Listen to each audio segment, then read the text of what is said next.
السلام علیکم ورحمۃ اللہ وبرکاتہ ناظرین اردو کی اس ریڈنگ کلاس میں آپ لوگوں کا خوش آمدید اور خیر مقدم۔ ناظرین، آج ہم پڑھیں گے حضرت آدم علیہ السلام کی اولاد کے بارے میں۔ چلے ناظرین، جو نیو ویورس ہے اس چینل پہ آئے ہیں، ضرور اس چینل کو سبسکرائب کر لیں تاکہ آنے والی ویڈیو کا نوٹیفیکیشن آپ تک پہنچ سکے۔ چلیے بنا تاخیر کے ہم شروع کرتے ہیں۔ بسم اللہ الرحمن الرحیم۔ حضرت آدم علیہ السلام کی اولاد۔ حضرت آدم علیہ السلام کے بعد ان کی اولاد نے خوب ترقی کی اور ان کی نسل خوب پھلی پھولی۔ مردوں اور عورتوں سے گاؤں شہر بھر گئے۔ اگر حضرت آدم علیہ السلام کی دوبارہ زندگی ہوتی اور وہ ملک کی سیر کرتے اور ان سے کہا جاتا کہ یہ جتنے مرد اور عورت تم دیکھ رہے ہو یہ تمہاری اولاد ہے، تو وہ بہت تعجب کرتے اور کہتے، ارے یہ سب میری اولاد ہے۔ حضرت آدم علیہ السلام کی اولاد نے بہت ترقی کی، بہت سے گاؤں آباد کیے، بہت سے مکانات بنائے، آرام و راحت کے ساتھ کھیتی باڑی کرتے تھے اور اطمینان کے ساتھ کھاتے پیتے تھے۔ اس وقت سب کا مذہب اسلام تھا، سب اپنے باپ حضرت آدم علیہ السلام کے دین پر قائم تھے، اللہ کی عبادت کرتے تھے، اس کا شریک نہیں ٹھہراتے تھے۔ ایک ہی جماعت تھی، سب کے باپ حضرت آدم علیہ السلام تھے، سب کا رب اللہ تھا بس۔ شیطان کا حسد۔ شیطان اور اس کی اولاد کس آنکھ سے دیکھتی کہ حضرت آدم علیہ السلام کی اولاد برابر اللہ کی عبادت پر قائم رہے؟ کس دل سے برداشت کرتی کہ یہ جماعت آپس میں اخلاص و محبت کے ساتھ ایک مذہب پر جمی رہے؟ شیطان کو کیسے قرار آتا کہ حضرت آدم علیہ السلام کی اولاد زندگی بھر دنیا میں پھلے پھولے اور مرنے کے بعد جنت میں داخل ہو اور وہاں آرام و چین کے ساتھ بسر کرے، اور وہ اور اس کی اولاد دوزخ کا ایندھن ہو اور اس میں جلے بھنے؟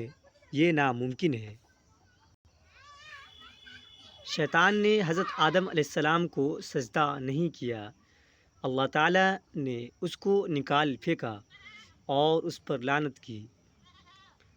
اب وہ کیا حضرت آدم علیہ السلام کی اولاد سے بدلہ نہ لے گا؟ ضرور لے گا۔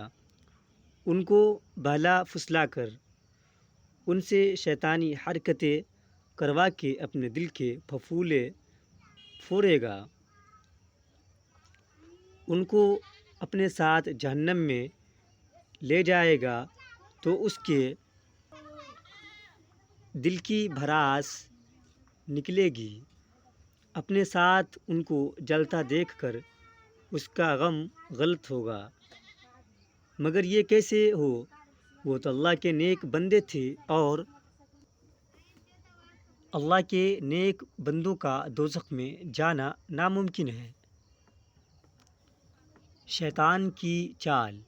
شیطان کو فکر ہوئی کہ کیا تدبیر کی جائے اور کس طرح لوگوں کو بہکایا جائے، کس طرح لوگوں کو اللہ کی عبادت سے ہٹا کر بتوں کی عبادت پر مائل کیا جائے تاکہ وہ جنت میں نہ جانے پائیں، دوزخ میں اسی کا ساتھ دے۔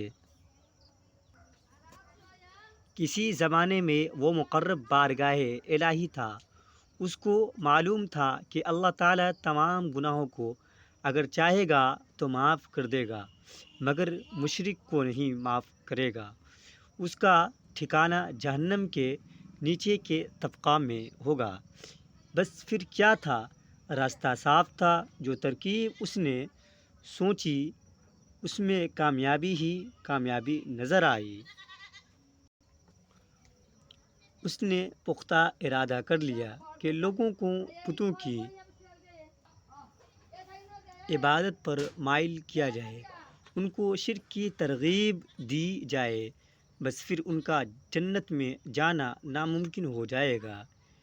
لیکن کیا صورت کرے، کون سا راستہ اختیار کرے، کس طرح لوگوں کو بہکائے، ان سے کیا کہے؟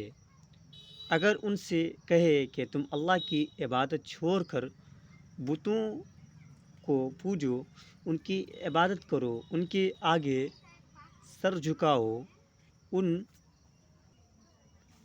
سے اپنی مرادیں مانگو، تو لوگ اس کا استقبال مار اور گالی سے کریں گے، مارے تماچوں کے اس کا منہ لال کر دیں گے اور کہیں گے خدا کی پناہ، ہم اپنے پروردگار کا شریک ٹھہرائیں، بتوں کی عبادت کریں تو ہم کو بہکاتا ہے، تو ہی نے ہم کو جنت سے نکلوایا، اب یہاں بھی چین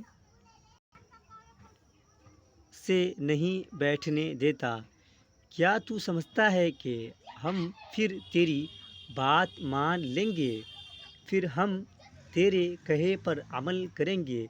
یہ ہرگز نہیں ہو سکتا، دور ہو جا ہمارے پاس سے شیطان مردود، دور ہو۔ شیطان کا مکر و فریب۔ شیطان سوچتا تھا مگر کوئی ترکیب اس کی سمجھ میں نہ آتی تھی۔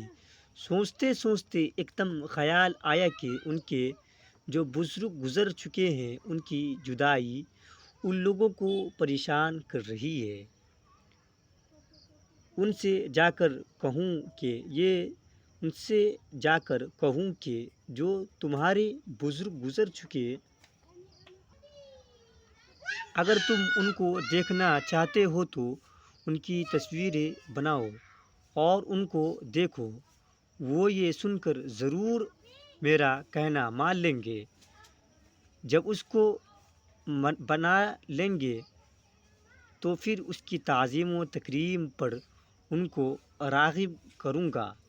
ہوتے ہوتے ایک زمانہ ایسا آ جائے گا کہ وہ ان کو پوجنے لگیں گے، اس طرح میرا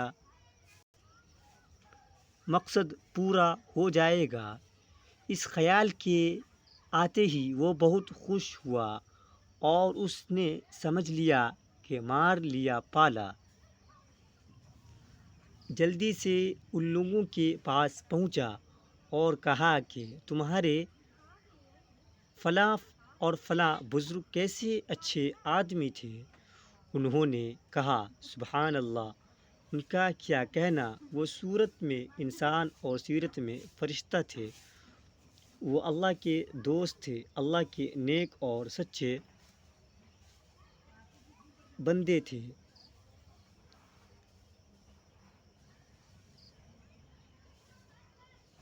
وہ اللہ سے محبت کرتے تھے اور اس کی بے حد تعظیم کرتے تھے، وہ ایسے تھے کہ اللہ تعالیٰ ان سے محبت کرتا تھا، وہ جو مانگتے تھے اللہ ان کو دیتا تھا، وہ جو دعا کرتے تھے اللہ تعالیٰ قبول فرماتا تھا۔